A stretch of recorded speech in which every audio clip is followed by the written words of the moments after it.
In this lesson, we're going to look at vertical motion, which is an application of quadratic functions. So the vertical motion model that we're going to explore is given right here. H of t is equal to negative 16t squared plus v sub 0 t plus h sub 0. I'll explain what v sub 0 and h sub 0 are. But first of all, t squared, this means that it's quadratic. And again, if I throw something up in the air, gravity eventually takes over and it comes back down. So my independent variable here is time. We're watching the path as time progresses. And the dependent variable would be the height. For this particular model, meaning the one given right here, we're talking time in seconds, and my height is given in feet. Okay, this would be a slightly different model if we were looking at, let's say, meters. Now, v sub 0 stands for the initial velocity. So that would be a speed in a given direction. So it includes your direction. So if you're throwing, let's say, a ball upward, that's in the positive direction. Whereas if you're just dropping it, you're not putting any extra speed on it. You're just letting gravity take over. Your initial velocity would be 0.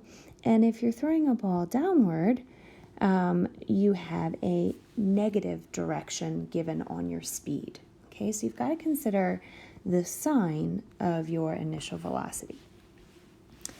Your height, or your initial height, would be the h sub 0. And just to reiterate, this again for this particular model is in feet, and my initial velocity then would be in feet per second, because again, it's a speed with direction. I hope you recall this graphic from earlier in our unit.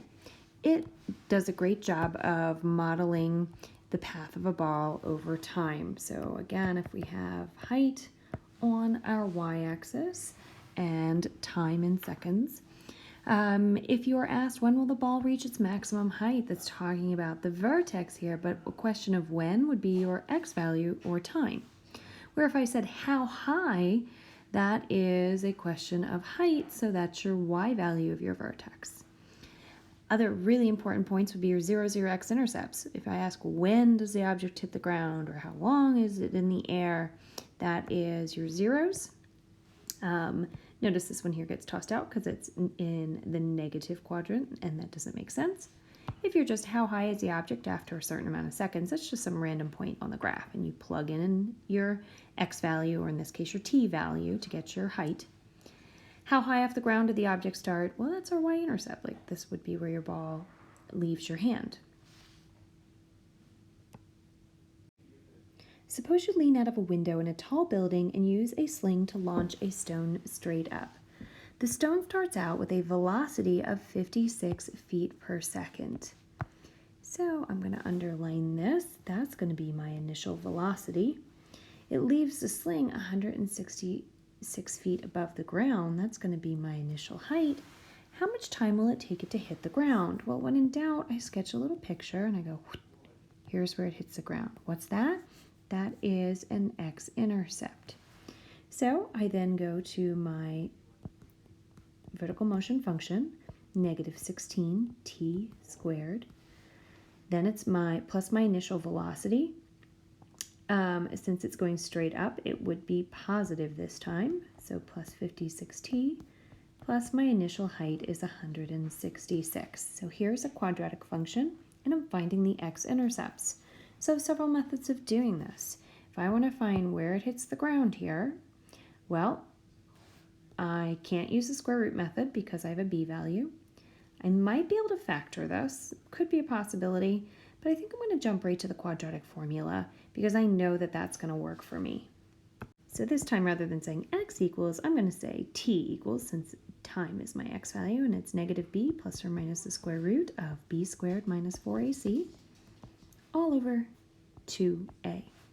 So I identify my values of a, b, and c here, and I start plugging in. So negative 56 plus or minus root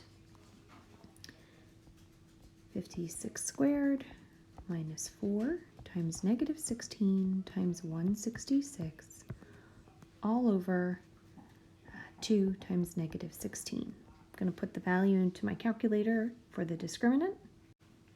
So I simplify and I get 13,760 for the radicand. Now I could break this down, but the instructions here specifically say that I can round to 2 decimal places if needed. So since this is a real life application, a lot of times, it doesn't make sense to leave your answer in, simplified radicals like 2 root 8. So I'm going to type this into my calculator, making sure my numerator is together. And I get about negative 1.92 or 5.42 seconds. Now, the negative one, I'm going to throw that out because that doesn't make any sense. But it's going to hit the ground after about 5.42 seconds. Number 2 says, suppose you lean out of the window of a tall building and use a sling to launch a stone straight down. So you imagine this is the side of your building and you launch the stone down. It's going to be something like this. Now it might continue the other part of the parabola, might go up behind the axis, but this right here is the portion that you are concerned with as it comes back down. And here's your time and here's your height.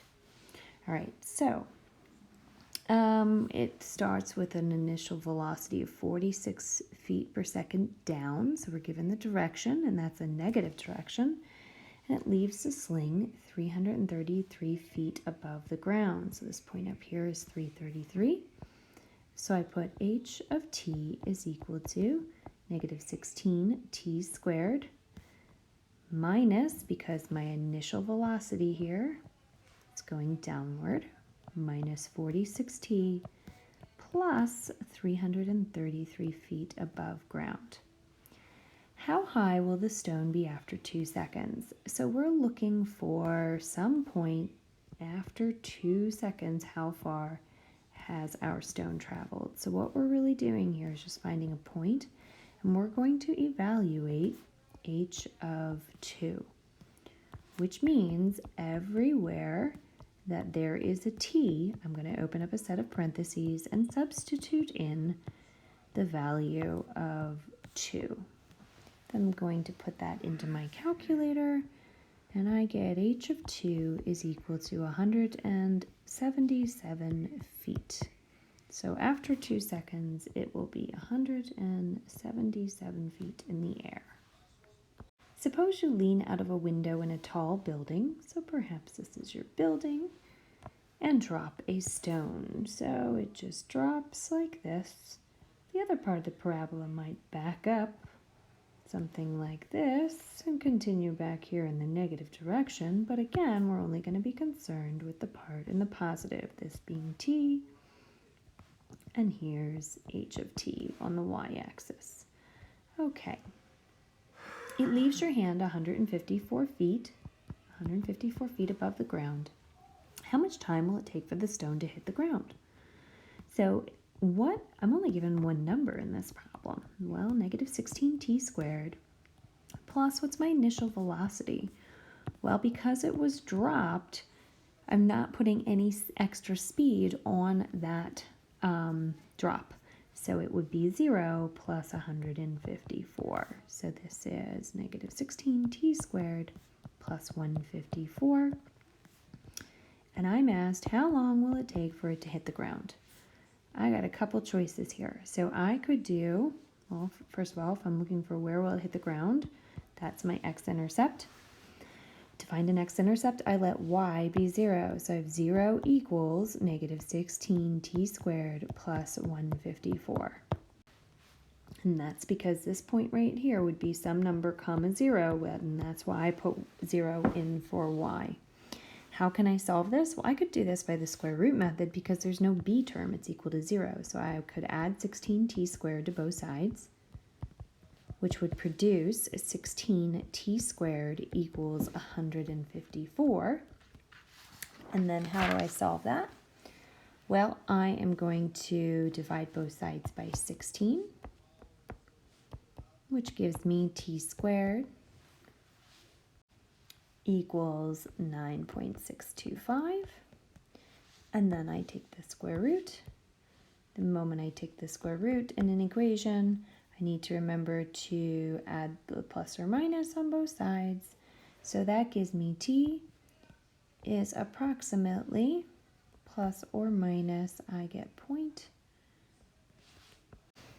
t is approximately plus or minus 3.10, and this would be seconds. But again, I don't need the negative one. That doesn't make sense to go back in time. So 3.10 seconds for it to hit the ground.